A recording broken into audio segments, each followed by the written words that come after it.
Olá pessoal, espero que todos estejam bem na medida do possível. Hoje a gente vai continuar o conteúdo de programação 1. A gente vai ver hoje variáveis, constantes e operadores aritméticos. Eu disse,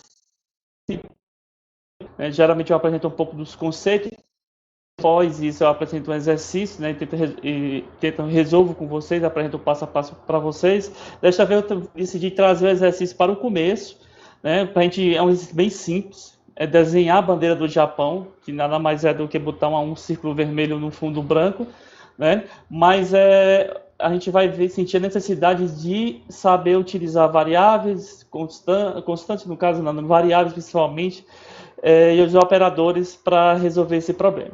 Então vamos aqui abrir o Processing. Eu já vou mostrar aqui um algoritmo que ele é bem simples, como eu falei. Basicamente eu preciso desenhar uma elipse com a cor vermelha. Professor, de onde é que você tirou essas componentes de cores? Fui no Google, né? E dessa vez eu copiei a cor, né? Eu usei um pique de cor, e aí ele me retornou essas componentes RGB aqui, 188, 0 e 45, ou seja, tem componente mais forte no vermelho, um pouco de azul e 0 de verde, certo? E um fundo branco, sem bordas. E uma janela de 600 por 400. Por que 600 por 400? Na verdade, esse é o grande problema que eu está resistindo.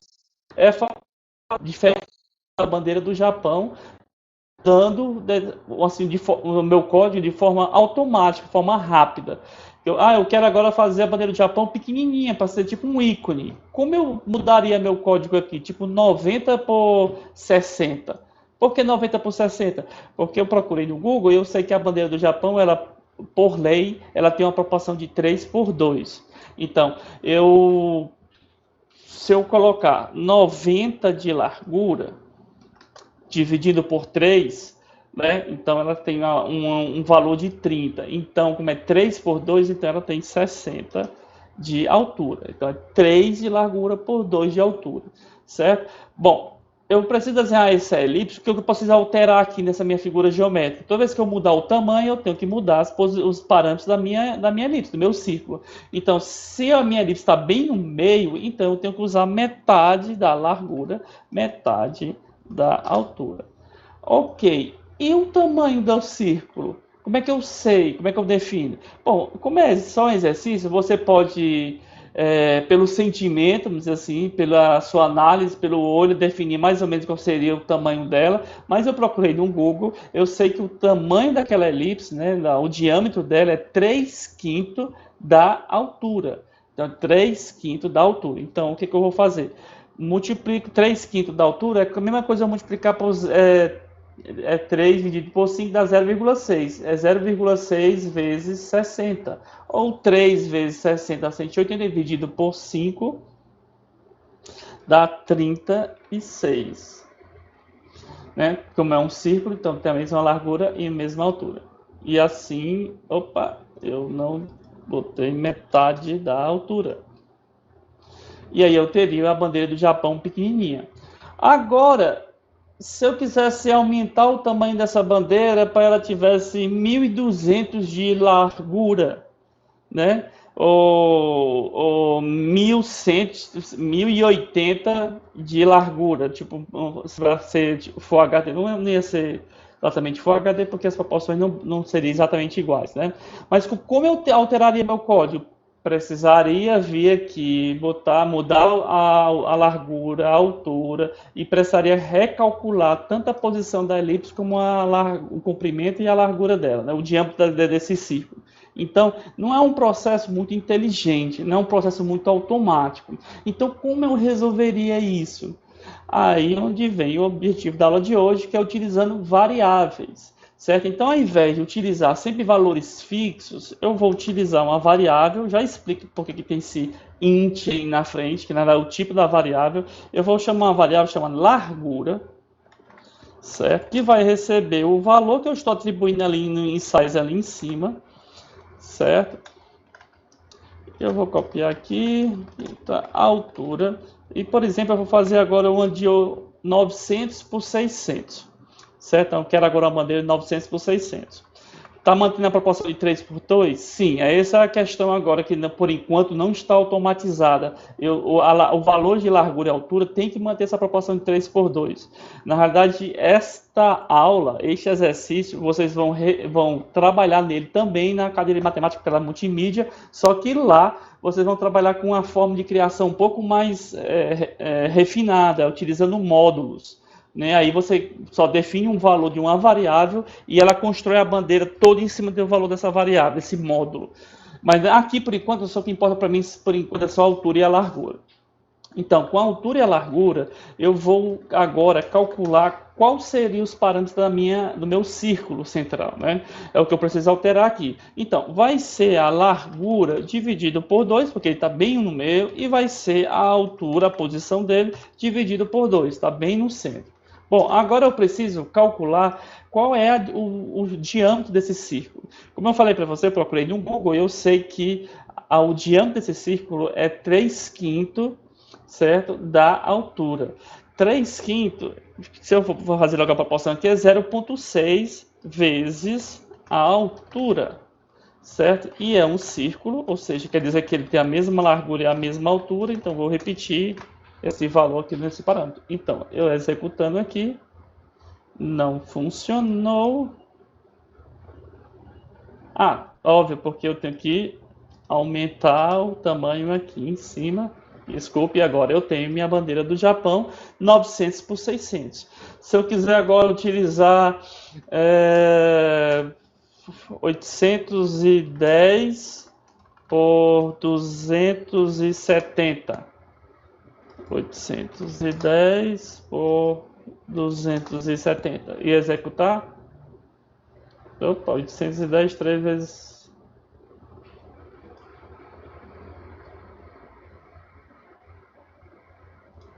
Calma, deixa eu calcular aqui.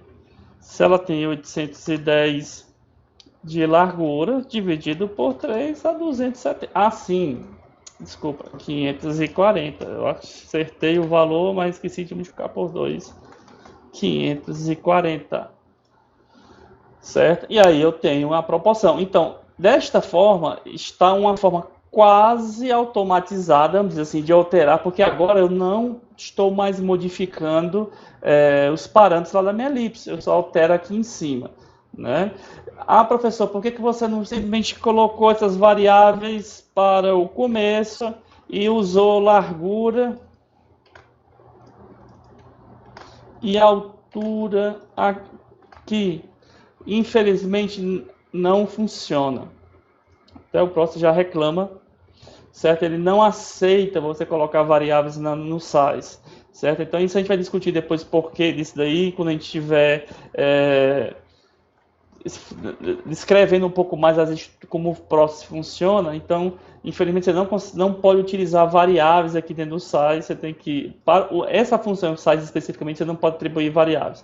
Então, para manter a consistência, toda vez para esse problema específico, como eu boto o valor da variável aqui, eu tenho que manter a consistência com essas duas variáveis. E assim, eu tenho um processo quase automatizado, vamos dizer assim, para a construção da bandeira do Japão. Por que quase automatizado? Porque eu preciso calcular aqui a proporção de 3 por 2.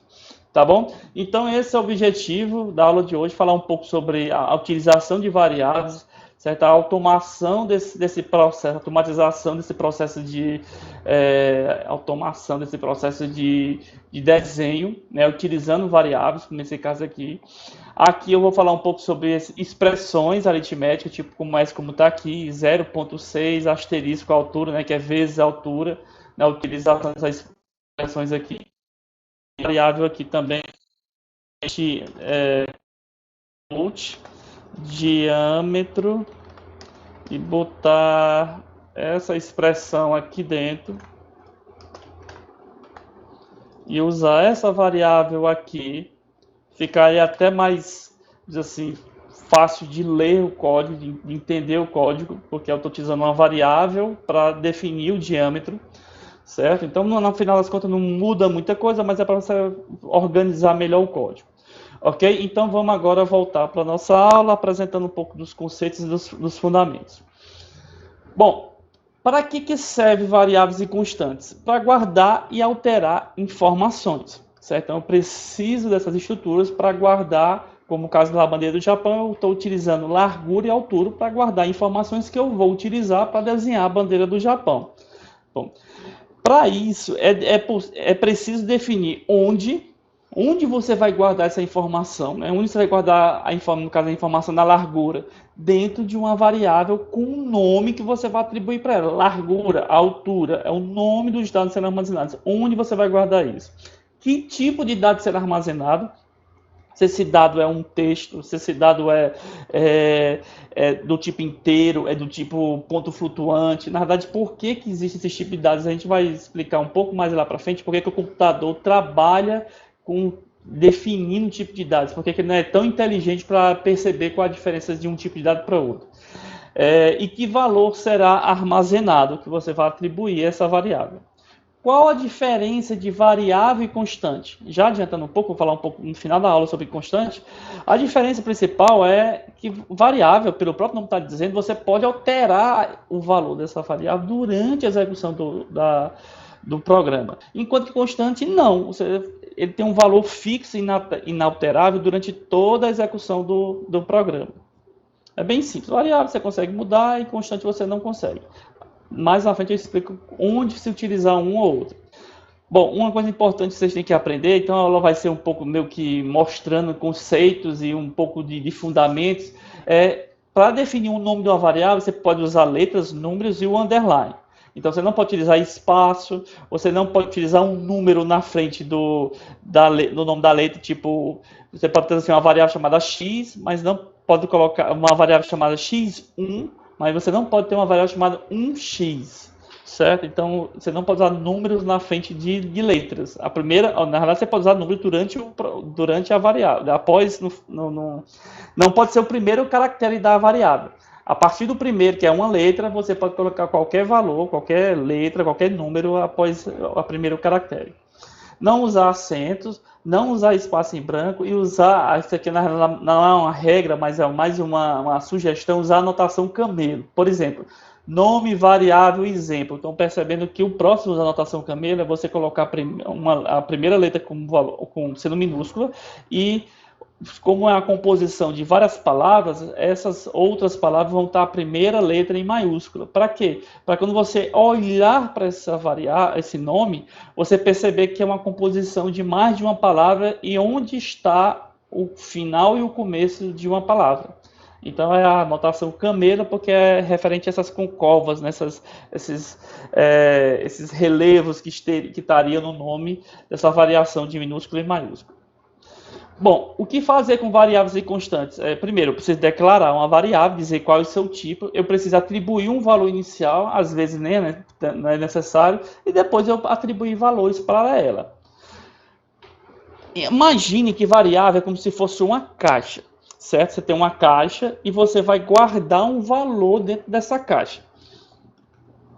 Por exemplo, aqui, atribuir um valor é guardar uma informação na caixa. Tipo aqui, se eu estou guardando dentro dessa caixa um valor 10. A gente quis a caixa aqui fosse uma nota de um aluno. Então, estou guardando que aquele aluno tirou 10, então essa variável está guardando a nota dele como 10.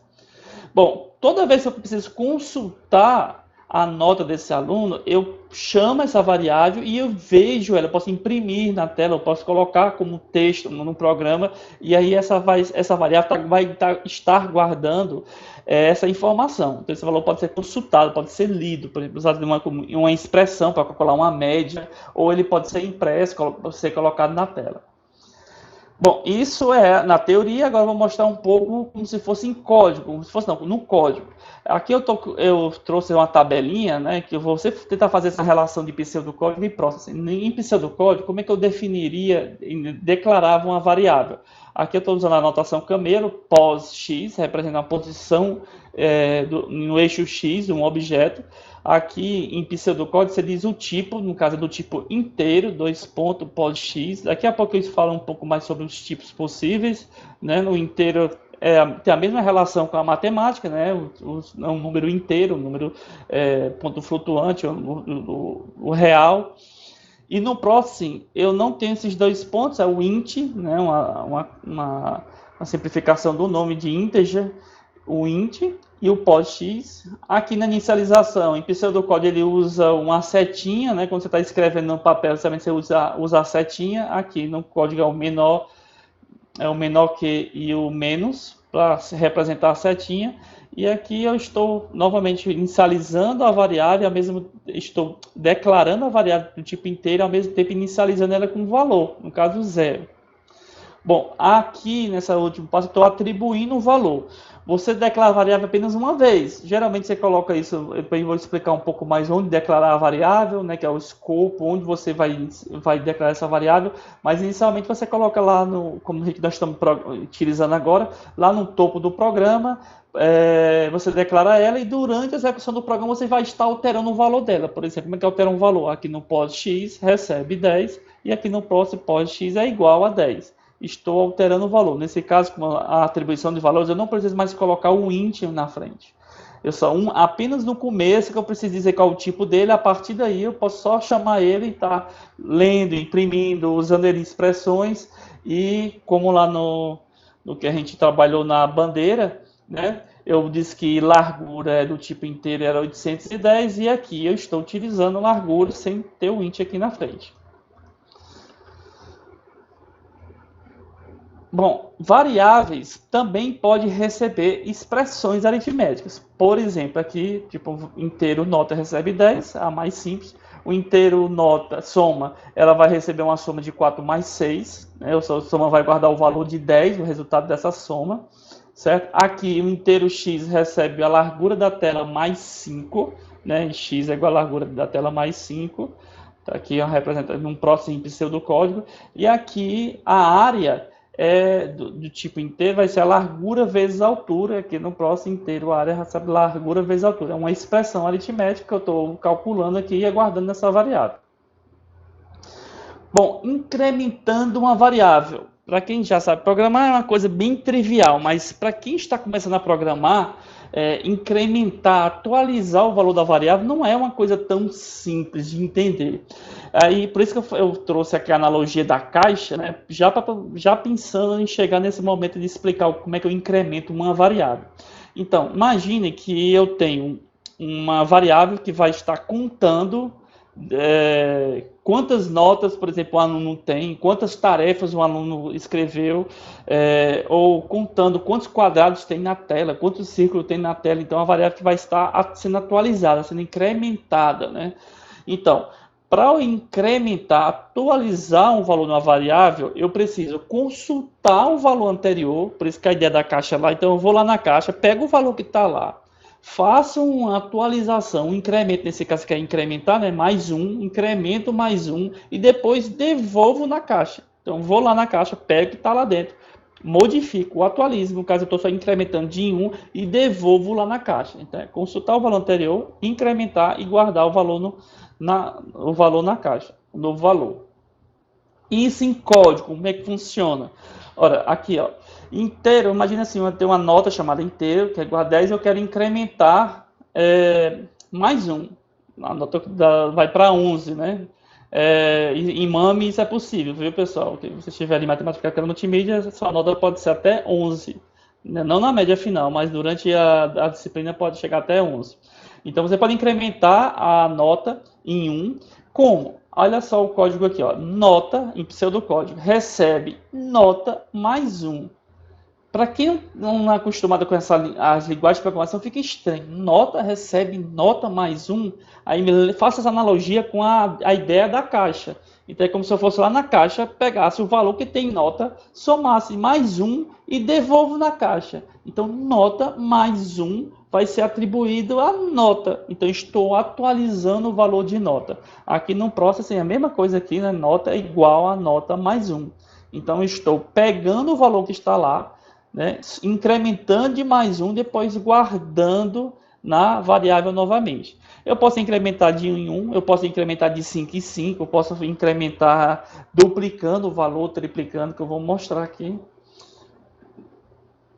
Sim, aí decrementando uma variável é a mesma lógica, só que agora ao invés de somar mais um, eu estou subtraindo menos um aqui, menos 5. É o mesmo exemplo anterior, só com a subtração. Então, essas expressões de incrementar, de decrementar, é muito comum em programação. Então, geralmente, esse incremento é muito utilizado para contar coisas. Quando a gente estiver nas estruturas de repetição, que a gente precisa controlar quantas repetições serão realizadas, certo? Então eu preciso ter um contador e eu preciso estar incrementando esse contador a cada repetição. Quando a gente chegar lá, vocês vão ver um uso bem prático do uso do incremento. Certo? Então, às vezes, eu tenho uma repetição também, eu preciso estar decrementando para utilizar essa variável de alguma forma. Bom, como eu falei, eu não preciso estar incrementando, decrementando só de 1 em 1, eu posso estar multiplicando por 2, eu posso estar dividindo por 1/3 sempre, então eu posso estar seguindo um padrão, né? Um padrão matemático. Então, nesse caso aqui, ele está duplicando de valor a cada vez que eu chamar nota, você recebe 1/3 do valor que ele é chamado. Então a variável armazena apenas um valor por vez. Né? Ou seja, então ela lembra da analogia da caixa. Então tem uma caixa que tem um valor lá dentro, tem sempre um valor por vez. Isso significa que cada nova atribuição de um valor a uma mesma variável, os valores anteriores são perdidos. Então, quando eu digo nota, recebe nota vezes 2. Se o valor de nota era 10, agora ele vai ser 20. Eu perdi a referência de 10 anteriormente. Então, é importante ter isso em mente. Por que usar constantes? Né? Por que constantes nem sempre é muito comum, apesar de ser uma boa prática de programação, mas muitas pessoas não utilizam o conceito de constante. Uma constante ela serve para dar um nome significativo a um valor comum que é utilizado durante o programa. Por exemplo,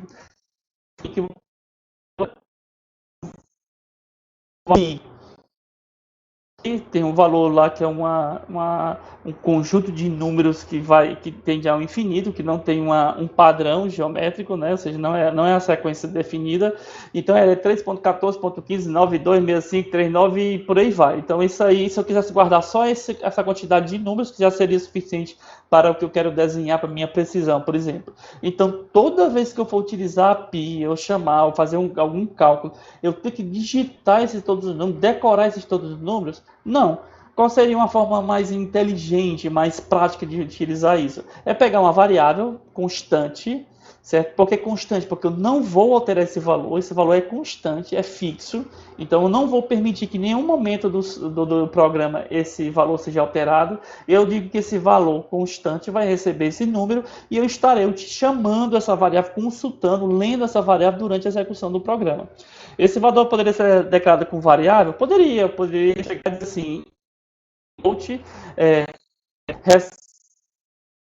eu tento, sei lá, errar ou me enganar e acabar alterando o valor dessa variável. Então, se eu definir logo como constante, eu estou garantindo, protegendo que esse valor não vai ser alterado de forma enganada ou por algum erro durante a programação. Então, por uma boa prática de programação, utilize constantes. Tipo de dados. Então a gente entra agora na segunda parte da aula, que é falar um pouco sobre o tipo de dados. Ela é bem simples, na realidade eu estou trazendo, a gente vai ver alguns outros tipos de dados um pouco mais complexos depois. Por exemplo, a gente vai trabalhar melhor o tipo de dados lógico booleano quando a gente for dar a álgebra booleana e a estrutura de seleção. Então, o tipo de dado caracteriza a natureza dos valores armazenados. Na matemática, vocês não aprenderam quando vocês fizeram ensino fundamental, os tipos de dados, os tipos de números inteiro, se é em ponto flutuante, se é dos naturais. Então é parecido também na programação. Então eu preciso saber se o número é inteiro ou se ele é um tipo ponto flutuante, se é um valor quebrado. Por que isso é importante para mim? Para eu definir o tamanho do espaço na memória para guardar aquela informação. Então se o número for inteiro, o espaço de memória vai ser menor. Se o tipo for um ponto flutuante, eu posso guardar um espaço de memória gigantesco, porque imagine guardar um valor de pi com 16 dígitos, certo? Então, como é que não daria para guardar assim no espaço de memória de um valor de Sim, eu preciso de uma informação maior para guardar a parte que está antes da vírgula e a parte que está após a vírgula. Então é como se fosse dois números muito, poderia ser muito grandes, entendeu?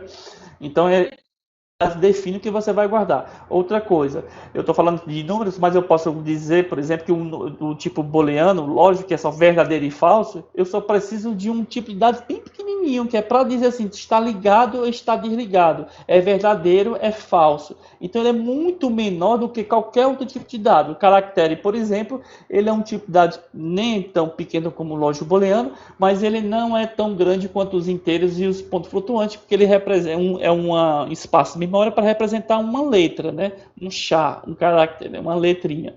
E tem o tipo de dados que na verdade não é o primário, né? Não é os básicos, que ele representa um texto, que é string, que a gente vai mais para o final, no meio da disciplina, para o final, que a gente vai trabalhar, apresentar um pouco falar sobre string. Os tipos determinam o espaço reservado em memória, que já falei, para armazenar, por exemplo, um valor real em uma variável tipo inteiro, você não permitirá a operação exibir mensagem de erro. Isso é importante. Então, se você errar os tipos de dados, então, tipo, querer colocar um tipo ponto flutuante, né, tipo real, dentro do tipo inteiro, o próximo vai dar um erro. Não só o próximo, mas qualquer linguagem de programação, ele vai retornar uma mensagem de erro, que não é possível você guardar um tipo ponto flutuante ou uma variável inteira. O contrário já é possível. Eu posso guardar uma variável do tipo inteiro dentro de uma variável do tipo ponto flutuante, porque um inteiro, né, lembra daqueles conjuntos na matemática, né, o conjunto dos reais contém o conjunto dos inteiros. Bom, às vezes, né, e muitas vezes é possível fazer conversão desses tipos. Tipo, eu quero guardar um tipo inteiro, transformar um tipo real em um tipo inteiro, é possível? Sim, é possível. Então, existem as conversões automáticas e existem as conversões manuais. A conversão automática é quando você, o processing, ou qualquer linguagem de programação faz isso de forma automática para você. Exemplo, imagine que eu chego aqui e digo float, valor é igual a 10. Esse 10, vocês estão vendo aqui, ele não tem um ponto zero, né? Ele é um valor inteiro. Mas se você mandar imprimir num processing, que é o print, né, que eu vou falar um pouco, em algum momento eu vou falar sobre como é que a gente imprime para acompanhar os valores das variáveis, que dá um print, ele vai mostrar 10.0. Parece que é o mesmo número, mas na verdade são tipos diferentes. Esse primeiro eu coloquei como 10 e ele apareceu lá no meu print, por exemplo, quando eu mandei 10.0. Quer dizer que esse 10.0 é do tipo ponto flutuante, do tipo float. E eu não tive que fazer essa conversão de forma explícita. Isso aqui aconteceu de forma automática. Aí esse exemplo aqui é mais interessante. Imagine int nota igual a 9, ou seja, 9 não tem um 9.0, é 9, é um inteiro. E aí eu pego float divisão, uma variável chamada divisão, no tipo float, e eu coloco nota dividida por 2.0. O resultado, né, que vai sair dessa divisão vai ser 4.5, que é meio lógico. Mas o que é interessante é que durante esse processo dessa expressão, ele converteu nota para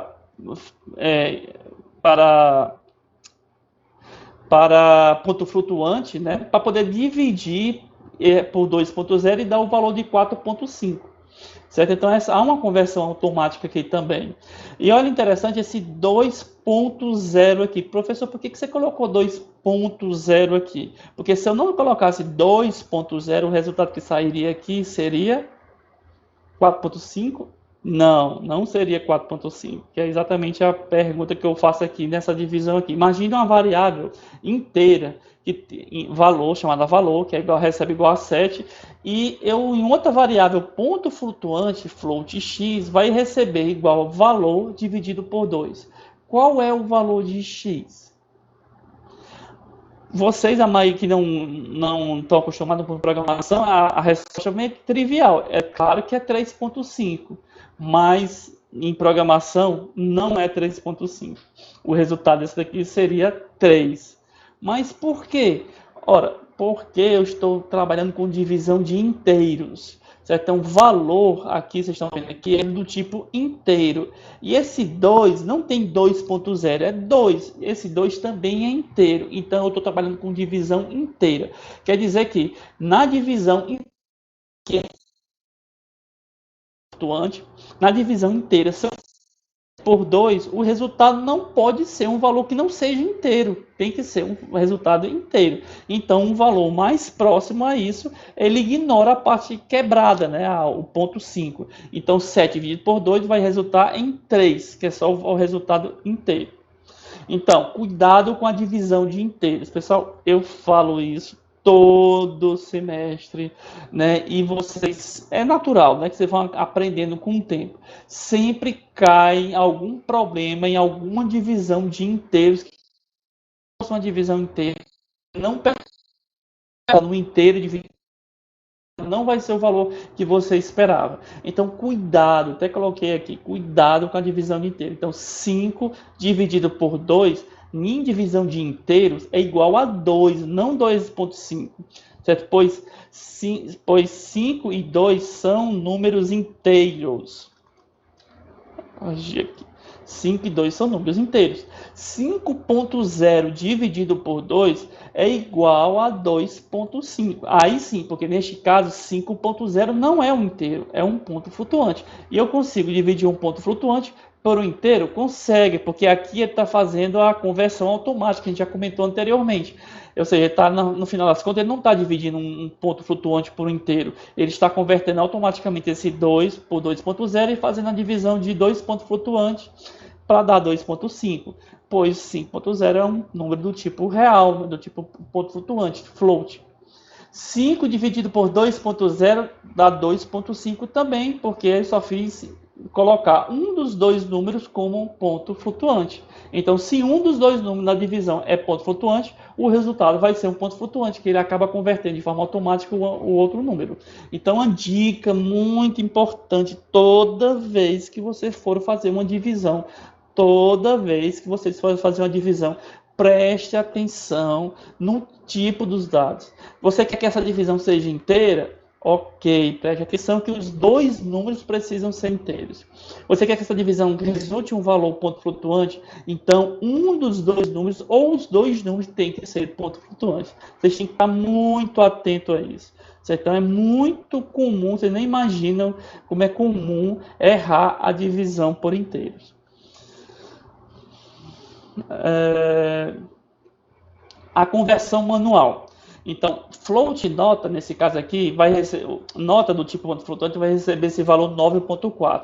Então, se eu quero converter essa nota para uma outra variável que eu estou chamando agora como inteira, int nota int, né? Int nota int, fica até meio estranho aqui, mas enfim, é uma nota inteira, do tipo inteiro, eu coloco o tipo na frente, já está vendo aqui entre parênteses, int, eu estou convertendo nota, que é do tipo ponto flutuante, e aí estou convertendo para inteira, e assim eu consigo guardar em nota inteira esse valor 9.4. Na verdade, eu não estou falando no ponto 4, eu estou dizendo que antes de guardar, elimine esse ponto 4, elimine a parte ponto flutuante, esse valor é do tipo inteiro. Então, aqui nessa variável nota int, que vai ser guardada, vai ser o valor 9. Ele vai eliminar esse ponto flutuante, que eu estou convertendo de forma manual, de forma explícita, o tipo para inteiro. E aqui é só o inverso, né? Aqui eu poderia ter o mesmo resultado se eu colocasse nota int dividido por 2.0. Como eu estou colocando 2 aqui, né? Não é o 2.0, é o número inteiro. E o nota int aqui é inteiro, então seria o inteiro pelo inteiro. Então, se eu não colocasse esse float aqui na frente, o resultado seria 4. Porque é um inteiro por um inteiro. Como eu estou colocando um dos dois números como ponto flutuante, dando um float aqui na frente, ele vai retornar 4.5. Novamente, tome cuidado com a divisão inteira. Operadores aritméticos, é a última parte, né? E, na verdade, eu não vou gastar muito tempo explicando esses operadores que vocês já conhecem, né, da matemática, que é muito parecido. Então, é soma, subtração, multiplicação, divisão e módulo. Aí, esse módulo aqui, né, que é a parte mais importante, na verdade, desse ponto de operadores aritméticos. O que é um módulo? Né? O que é, que em pseudocódigo também é conhecido como mod? Né? Então, vocês vão me ouvir falar algumas vezes, chamar, um mod é 5 mod 2, ou 3 mod 2, ou módulo de 3 por 2. Não é um módulo, né, que da matemática, que seria tipo como fosse o valor absoluto, um módulo de um vetor. Não. Esse módulo da divisão inteira é o resto da divisão de um número por o outro. Aí eu vou mostrar com os exemplos. Exemplos. O operador módulo produz como resultado o resto da divisão inteira entre dois números. Então, imagine que eu tenho aqui uma variável, imagina que tem uma variável chamada resultado, de tipo inteira. Esse resultado vai receber 5 módulo 2, ou 5 mod 2. Então, aí você pensa, 5 dividido por 2 é 2,5? Não, é o resto da divisão inteira. Isso aqui também trabalha com a divisão inteira, por isso tome cuidado com a divisão inteira, que parece ser simples, mas tem vários detalhezinhos. Então, se eu quero saber o resto, eu vou pegar 5, 2 e o resultado. Mas para que serve isso, professor?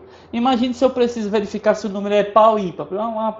Assim, uma primeira aplicação bem mais trivial que se utiliza quando a gente trabalha com módulo. Então, como é que eu sei se um número é par ou ímpar? Se eu colocar o resto da divisão desse número por 2, se retornar 0, é par. Se ele não retornar, se ele retornar 1, ele não é assim. Um número, módulo 2, ele retornaria, saberia se ele era par ou ímpar. Aí não confundir módulo com a divisão inteira. Então, por exemplo, aqui eu até coloquei aqui, sempre repetindo. Então, 5 módulo 2, resultado recebe 1. 5 dividido por 2, resultado recebe 2. Então, assim, eu tenho 5 objetos, se tivesse 5 canetas, e eu preciso dividir por 2 pessoas. Essas canetas não podem ser quebradas no meio, não são indivisíveis. Então, se eu tenho 5 canetas divididas em 2 pessoas, cada pessoa vai ficar com 2 canetas e vai sobrar uma. Né? Então, nenhuma das duas vai receber essa caneta. Cada um fica com 2 e vai sobrar uma. Então, o módulo vai retornar 1 e o resultado da divisão vai ser 2. Resultado do 9 módulo 4.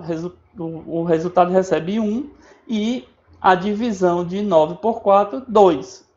Resultado de 6 módulo 2 vai ser 0, né? E o resultado de 6 por 2, o resultado recebe 3. Né? A divisão é 3 e o resto 0. Aqui 9 por 4, a divisão é 2 e o resto 1. E o 5 por 2 também. Bom, operadores aritméticos, outra coisa importante é prestar atenção nas precedências de operadores. Mas isso é igualzinho como veio da matemática, certo? Certo? Multiplicação e divisão tem precedência sobre os operadores de soma e subtração, e para você mudar a precedência dos operadores, utilizar os parênteses. Então é muito parecido com a matemática. Vocês viram da matemática. Então, assim, fora isso, aqui algumas funções aritméticas interessantes que a gente talvez utilize durante a disciplina que eu quis apresentar até para você ver como uma forma de vocês consultarem. O ABS, ele resulta no valor absoluto de um número ou expressão. Por exemplo, ABS menos 1 resulta em 1, ABS de 5 menos 40 resulta em 35. Então ele ignora a parte negativa, certo? Dá para a gente implementar, a gente pode até fazer isso depois no estudo de seleção, para verificar se o número é negativo. Se ele for, vai ser, eu ignoro a parte negativa, tipo por menos 1, por exemplo, e se ele for positivo, não faz nada. SQ, que é o square, ele resulta no quadrado de um número ou expressão, tipo square de 4 resulta em 16, square de 4 mais 6 resulta em 100, uma expressão, né? 4 mais 6. Então é como se fosse 10 ao quadrado e 4 ao quadrado, né? Power, pool, resulta em uma potência de 2 números. Certo? Então, o square ele faz sempre potência de 2 e no power, na potência, você passa 2 números e você diz qual é o expoente. Então, tipo, aqui eu posso fazer, por exemplo, 2 elevado a 3 vai ser 8, e aqui eu posso fazer 5 elevado a 4, que vai ser 625. Ok? Então, são as principais funções, né, aritméticas que a gente vai utilizar em algum momento durante a disciplina que eu quis logo apresentar para você, para vocês conhecerem. Bom, exercício a gente já resolveu no começo da aula, que é escrever um algoritmo para desenhar uma bandeira do Japão utilizando duas variáveis, altura e largura, para que seja possível aumentar o tamanho da tela alterando essas variáveis. Exemplo, eu quero desenhar um ícone da bandeira do Japão 90 por 60. Então, boto duas variáveis, 90 largura, 60 altura, ele vai desenhar isso daí. Eu quero fazer 900 por 600, mudar a largura, a altura, e ele cresceu proporcionalmente. Vocês percebem que ele mantém a mesma proporção de 2 por 3, certo? A bandeira do Japão, claro, se eu colocar a largura e a altura proporcional de 2 por 3, vai funcionar direitinho. A solução já foi apresentada no começo do vídeo, então não tem muita dificuldade, era mais para eu mostrar a solução e vocês conhecerem. E exercício, agora sim, essa parte aqui é interessante. Nos exercícios da aula anterior, vocês vão pegar a aula anterior, certo? Utilizar variáveis para armazenar as cores e as posições das figuras geométricas, para que seja possível aumentar o tamanho da tela escalando todos os elementos. Vocês vão fazer muito parecido com o que a gente fez com o modelo do Japão, mas agora com o exercício da aula anterior. Então, tudo que você calculou de forma na mão, todas as posições, os espaços geométricos, as posições de triângulos, retângulos, elipses, agora, ao invés de você utilizar isso dividindo e calculando, vocês vão utilizar variáveis, certo? No começo do programa, e vocês vão conseguir alterar o tamanho da tela e tudo vai crescer escalando de forma proporcional, mantendo as proporções, certo? Mantendo as razões. Então, esse exercício, basicamente, vocês vão aproveitar o código que vocês já fizeram e modificar esse código agora utilizando variáveis. É bem interessante porque vocês vão começar a perceber, né, automatizar esse processo de criação. Nisso aqui eu posso criar uma variável, nesse daqui eu posso dividir, nesse aqui eu posso utilizar o tamanho da tela, e aí você começa a automatizar esse processo de desenho. E isso é interessante porque esse processo de desenho é mais ou menos como funciona as imagens vetoriais, né? Então você tem fórmulas do livro, e quando você fala, né, a imagem bitmap, você deve estar vendo isso ou na introdução ao curso ou em autoração multimídia, quando você escala um mapa de bits, né, um mapa de pixels, e você vai escalando, você já viu, com certeza já deve ter visto isso, quando dá um zoom na imagem, ele vai perdendo a qualidade, né, porque ele está escalando os pixels. Nas imagens vetoriais, como o Illustrator, por exemplo, o software que trabalha com imagens vetoriais, você pode aumentar, fazer um outdoor com o que você desenhou, ele vai ficar com a resolução perfeita. Claro, se sua impressora for boa, vai estar lá de 10 metros por 15, por exemplo, e ele vai estar perfeito aquela imagem, porque o que está sendo guardado nos arquivos não é um mapa de pixels, e sim formas matemáticas que definem, né, aquela figura geométrica baseada em posições, larguras e alturas. Módulos, que vocês vão ver, inclusive, ver isso na cadeira de matemática.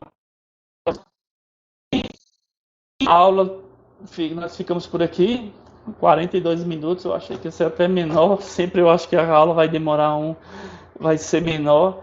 A gente fica por aqui, eu acho que, não, eu acho não, eu quero marcar com vocês uma videoconferência para a próxima aula, para tirar dúvidas. Eu vou estar agendando no Solar, vocês vão estar vendo, acompanhando lá pelo Solar também, pelo Discord.